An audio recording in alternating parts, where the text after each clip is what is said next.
Hello, my lovelies, and welcome. My name is Leah, and I am the founder of Bravely Together. This is my 6-part mini-series for mums who are navigating the most unimaginable thing that any parent can face: a child with a life-limiting condition, complex medical needs, or any additional care needs really that just add to that level of care that our children require from us. So today is episode 2, and I'm going to be sharing how we actually received my daughter's diagnosis, the lead up to that, the day of diagnosis, and how things kind of panned out after that.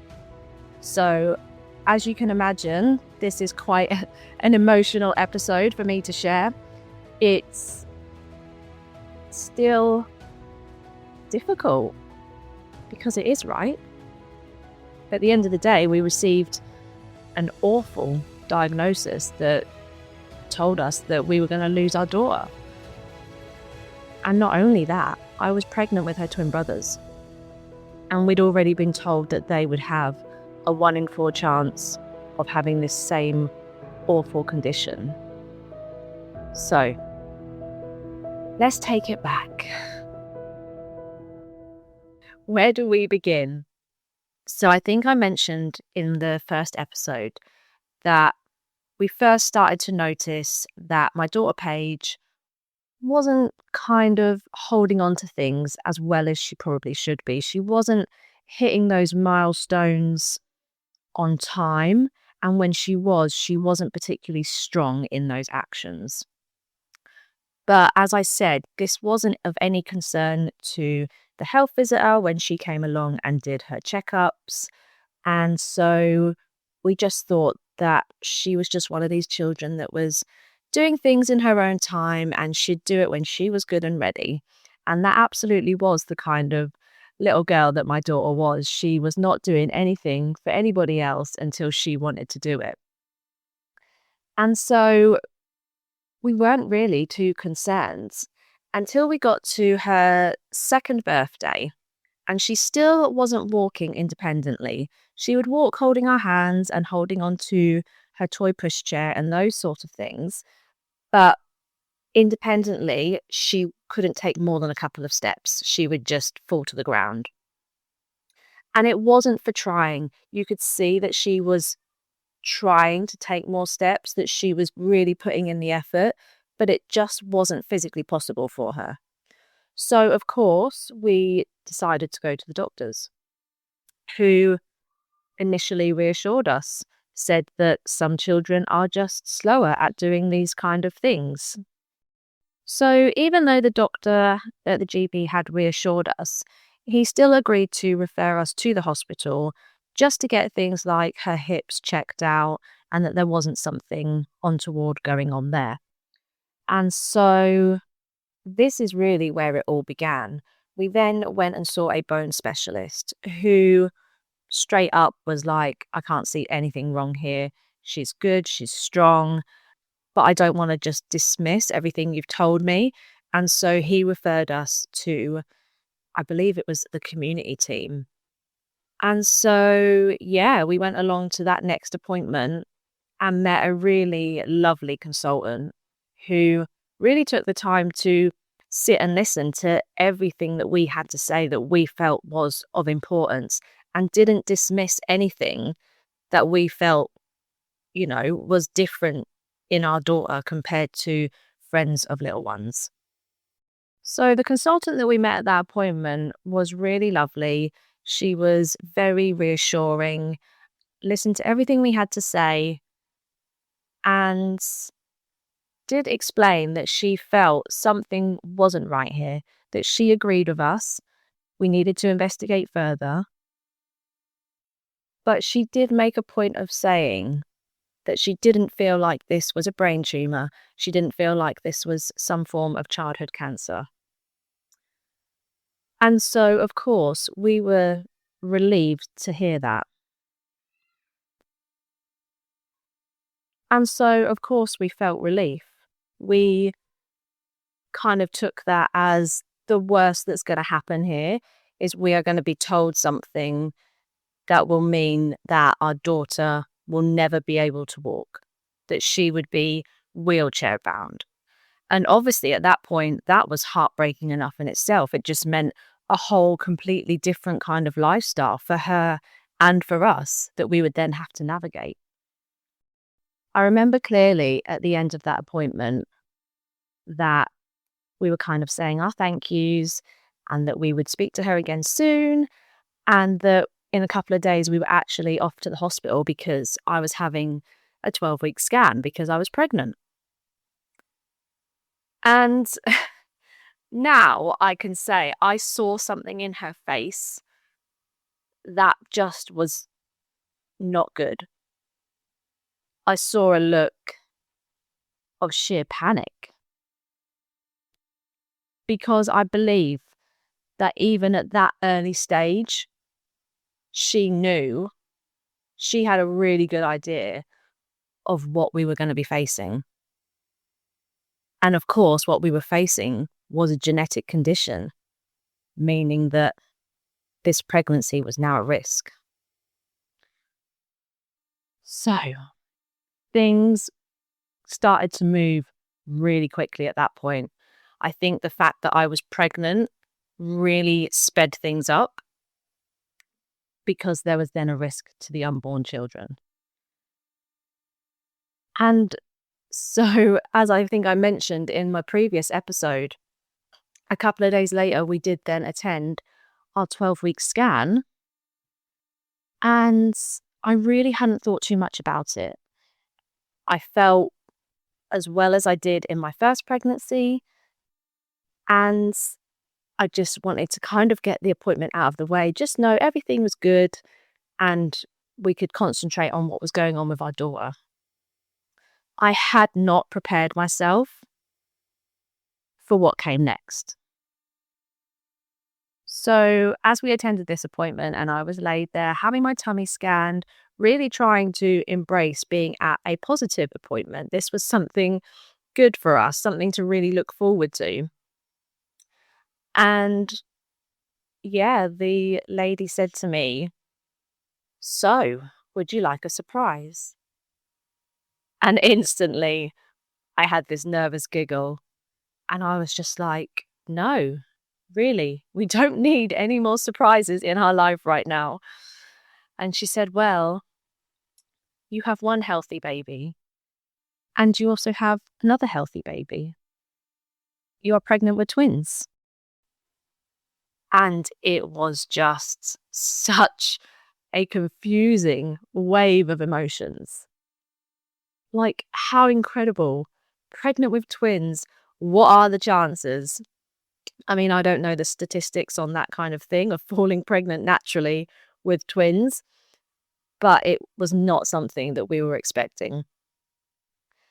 And so that then meant that we then had extra appointments for the pregnancy because of it being a multiple birth. And I think there was some concerns with the pregnancy at the time, which obviously turned out to be nothing significant. I ended up having scans every 2 weeks, along with all the appointments that we were having for our daughter. So yeah, we spent a lot of time at our local hospital. And I suppose I can't remember the timings very well, but I know that probably it was about a few weeks after that, we were then having a lot of blood tests done. And of course, my little girl was 2. She did not enjoy having blood tests done, and it was horrible. We had to physically restrain her just to get these tests done. And on one occasion, we were called back to the hospital late in the evening because they did actually think that she had leukemia. And they wanted to run some more blood tests to confirm that. Now, fortunately, that wasn't the case. And once again, we felt this huge wave of relief. Whereas now in hindsight, it would have been amazing if that was what she was diagnosed with. Not because I don't doubt for one single second that any child going through that diagnosis isn't awful. I just can't even begin to imagine. But at least you can do something. There are drugs you can have. There are treatments available. You can fight it. You can have that tiny bit of hope that your child might make it. However, the diagnosis that we were given had no hope. So once we got over that, it then just felt like a long wait. Now, if anybody's listening that has had a child diagnosed with a rare genetic condition, you will know that these tests can take weeks and weeks, months and months to get that final diagnosis. And in the meantime, we did start to notice that things were changing with our daughter. She was struggling to sit up straight. She was struggling with her swallow. She was slurring her words. She was dribbling excessively. And so we had lots of different teams within the healthcare system start to come into our life. And it was all very overwhelming. It was a lot.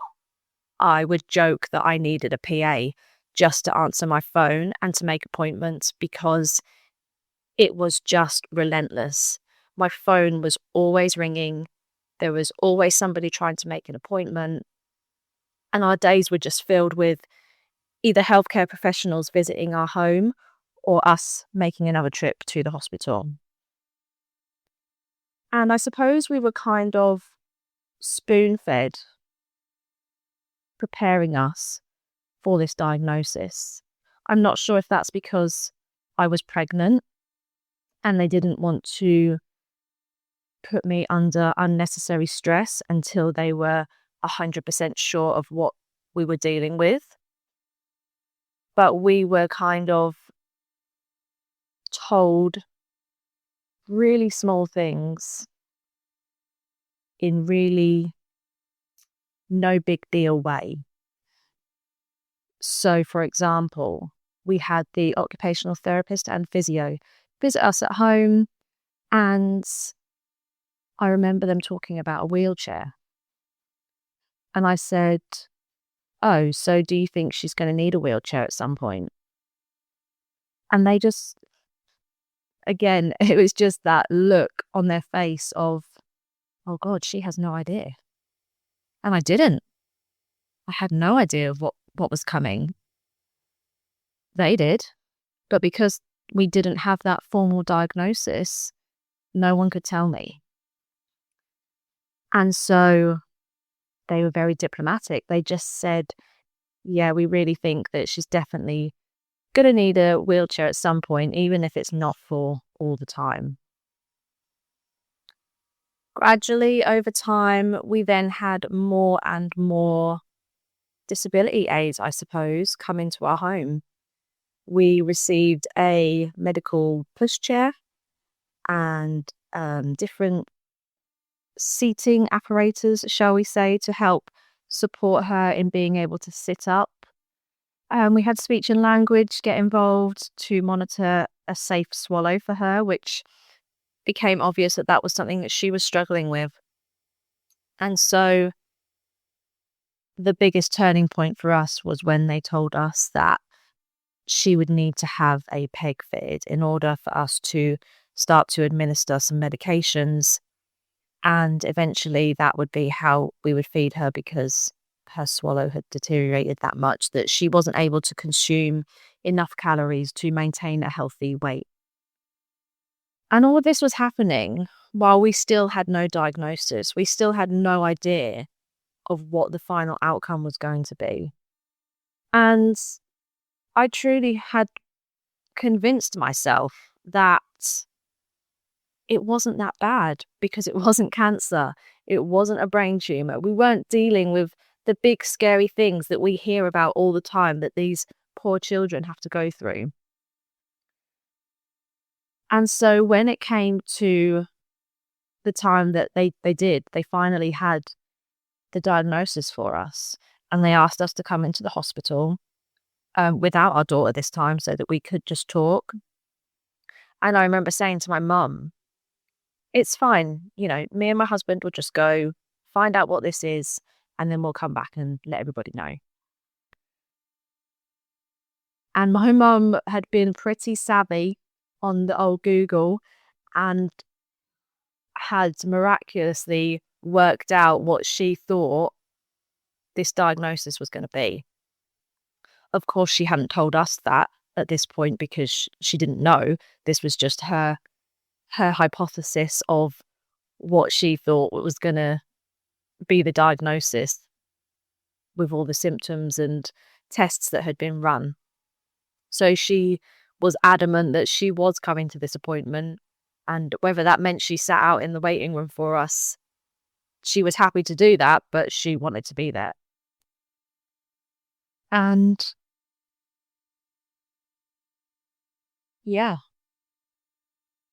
the appointment was horrific, really. We were given the name of the condition and then explained that it was under an umbrella term of leukodystrophies. So the condition that my daughter has, or the condition that my daughter had, was metachromatic leukodystrophy. But there are many different types of leukodystrophies, all with the same horrible, fateful outcomes. But this one in particular was late infantile metachromatic leukodystrophy, which meant that symptoms would begin around the age of 2, 3 years old, which is exactly what happened. And that she would progressively deteriorate and revert back to a baby, basically. She wouldn't be able to stand, hold things, swallow, speak, all of the above. And as they explained, that she would gradually get worse and worse, and that this meant that this was a life-limiting condition. And the doctor was very reluctant to give us a time frame. But I told her that, we needed to know, even if it was just a rough guide. And so she told us that it was a life expectancy of 5 years or 2 to 3 years from diagnosis. And at this point, our daughter was approaching the age of 3 years old.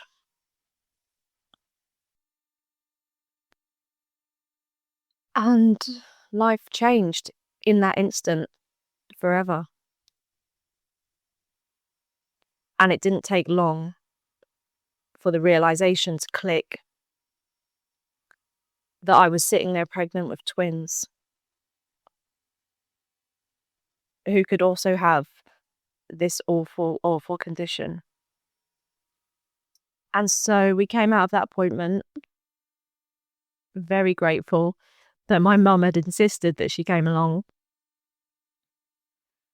and kind of just took some time to sit and process before we went back to then have to tell family and friends the outcome. And yeah, I'm sure you can tell in my voice that even now, this is still super, super difficult to talk about. And naturally, it just brings back all those emotions of just absolute internal pain, like an actual, real physical pain.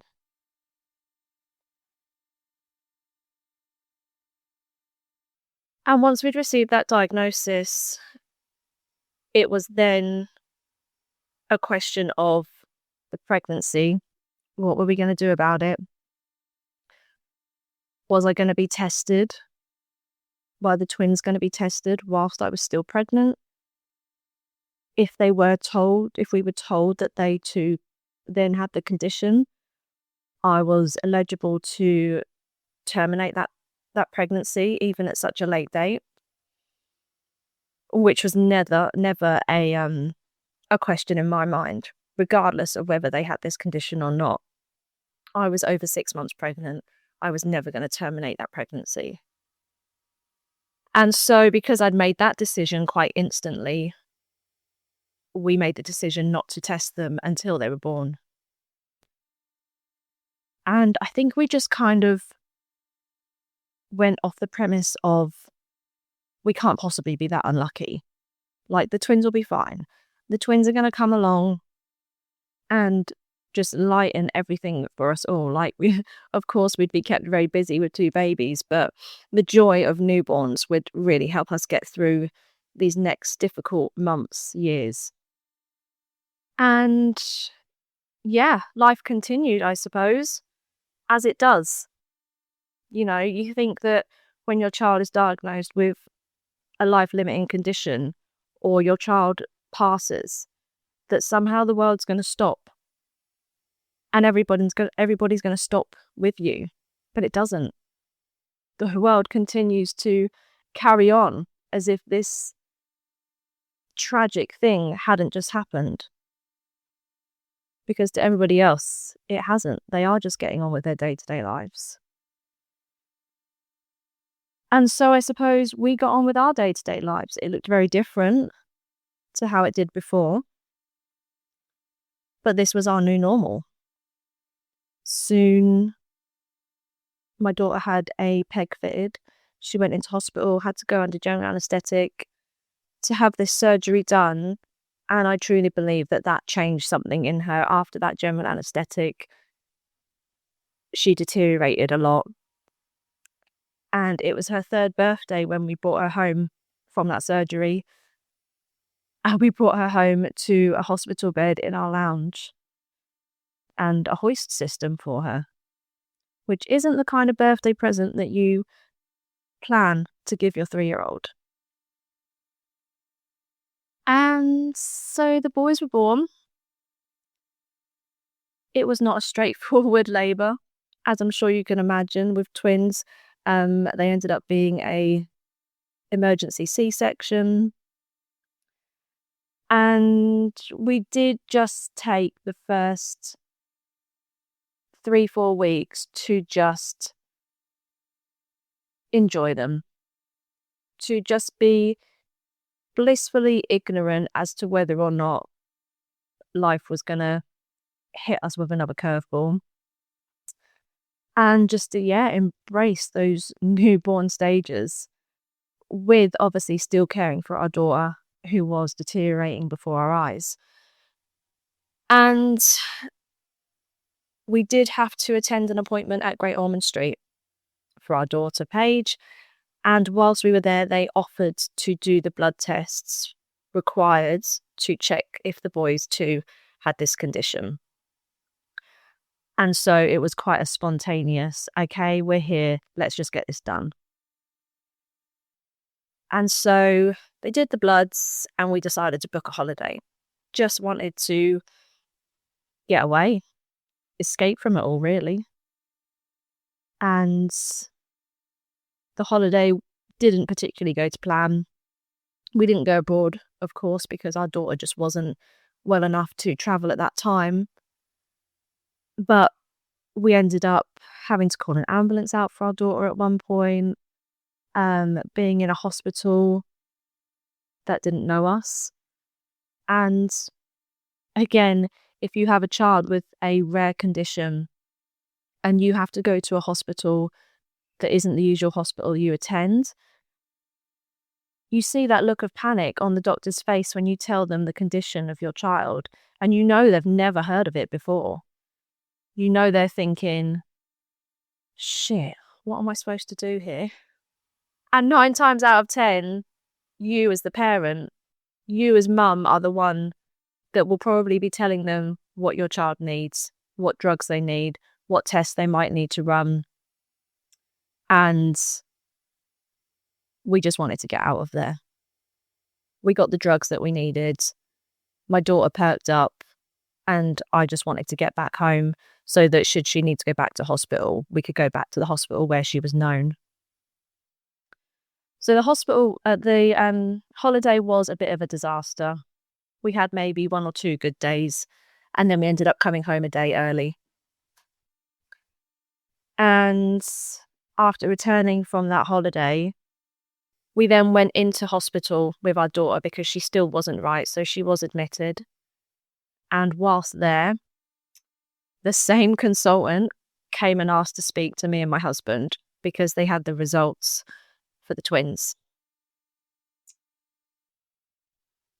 And it was very obvious of what we were going to be told. However, they were insistent that we go and find a room so that we could sit and talk. And yeah, we sat down in that room, and the consultant didn't need to say anything really. She just confirmed our worst fears that the boys too also had metachromatic leukodystrophy. And I think even she was shocked and heartbroken for us. I mean, this poor woman had to tell us that all 3 of our children were terminally ill. And yeah, I can't imagine that that was an easy task for her to come and get us to tell us that, you know, our twins also had this condition. However, there was light at the end of this very long, dark tunnel. And that was that, of course, when our daughter was diagnosed, we were told there was no cure, no treatment, no nothing. This was a rare genetic condition, and she was just going to have to be kept as comfortable as possible for as long as possible until the inevitable outcome came that she would pass. But of course, as parents, you look anyway. There must be an answer out there, right? There's got to be someone out there that's looking for a treatment, for a cure. And so we had seen a few things. So we knew that there might just be an answer for our boys. And fortunately, our consultant was on it as well. And with our permission, she contacted Great Ormond Street Hospital, where she had a contact who was then connected to a trial treatment that was happening in Milan, Italy. And we were very quickly put in touch with them. We had telephone calls, and we then went to meet this, I can't remember the title. I think he was a bone marrow specialist, but prior to working at Great Ormond Street, he had worked with this team in Milan on this treatment for MLD. And so he put us in contact with them, and the trial had ended. However, they agreed because there was no other options. We could have done a bone marrow transplant here in the UK, but they knew that that wasn't a long-term fix and that it wouldn't give the boys much more time. And so we went off to Italy and met the team there. They met the boys, they did some tests, and they agreed to treat the boys on compassionate grounds. There was a lot of bureaucracy, paperwork, who was going to pay for what. We started fundraising because we didn't know if we were going to have to cover costs. But eventually it was agreed that the NHS here in the UK would fund some of the treatment. So the cost of the bone marrow transplant, they would fund, because had we done the treatment here in the UK, that is what they would have funded for the boys anyway. So they agreed to cover that cost. And then the rest of the cost, which was for the actual trial treatment, was funded by the company that was running the trial. So when my boys were just 7 months old, we then upped and moved Sticks to Italy to receive treatment for them. And initially, my husband and my daughter came out there with us. But very quickly, it became obvious that she just was not comfortable out there. And honestly, we weren't comfortable having her out there. We did get the team in Milan to see her and gave us some advice around some things that we were struggling with in terms of her symptoms, which was incredible because obviously they were specialists in the condition of MLD. But on a day-to-day basis, we knew that she would be so much better at home with all the carers and the nurses and the hospice care that we had in place for her. She was missing that by being in Italy with us. So we made the really difficult decision for my husband to fly home with her and for me to stay in Italy with the boys. And I think that's where we should wrap this up, because otherwise I will just go into what will be the next episode. And so, yeah, I would like to say that I hope you enjoyed this episode, but quite possibly it was difficult to listen to, as difficult as it was for me to talk through this episode. But it's the truth, it's the story, it's raw, it's real, it's shit, but that is what happens. And I just want you to know that even if now, like all these years later, even if it still brings up all these emotions and this pain, that's completely normal. Completely normal when you are bringing it all up and talking about it. Because, of course, I don't talk about this as often as I did. And honestly, it's kind of nice to remember those days. Remember those times where we had our daughter and our boys together, because there was good times too, amongst all the heartbreak and the meds and the healthcare professionals and the appointments. We still had some really special days together. And I just hope that you can see that those were my darkest days. And I've overcome them. You know, I'm here. I'm now supporting mums who are going through similar journeys. My boys are both doing incredibly well. I now have another little boy who's 3 years old. And life is just incredible. And I think when you've been through something like this, you just have this absolute gratitude and passion for life that you otherwise wouldn't have. And that's something that I'm so, so grateful for. It's something that, you know, my daughter really taught me. And I don't wallow in what happened to us. I embrace it and I'm grateful because it's made me who I am today. And now I live a life that I would like my daughter to be proud of, because I'm living not just my life for me, but I'm living this life for her as well that she never got to have.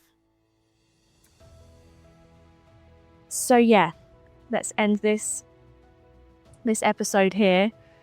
And I look forward to our next chat, because hopefully it's going to be a bit more upbeat than this one was. But yeah, if you've been through anything similar and you'd like to reach out and chat and ask any questions, then please do. This is why I've created Bravely Together. If you can relate to any part of this episode and you feel like you just don't have anybody to talk to, nobody that can truly listen and hear what you're saying, or you don't have a space where you feel held and supported in what you are going through, then that's where Bravely Together comes in. All the details will be in the notes. If you'd like to join this community, then you are absolutely more than welcome. And I look forward to catching up with you all on the next episode. Thanks for being here. I'll see you soon.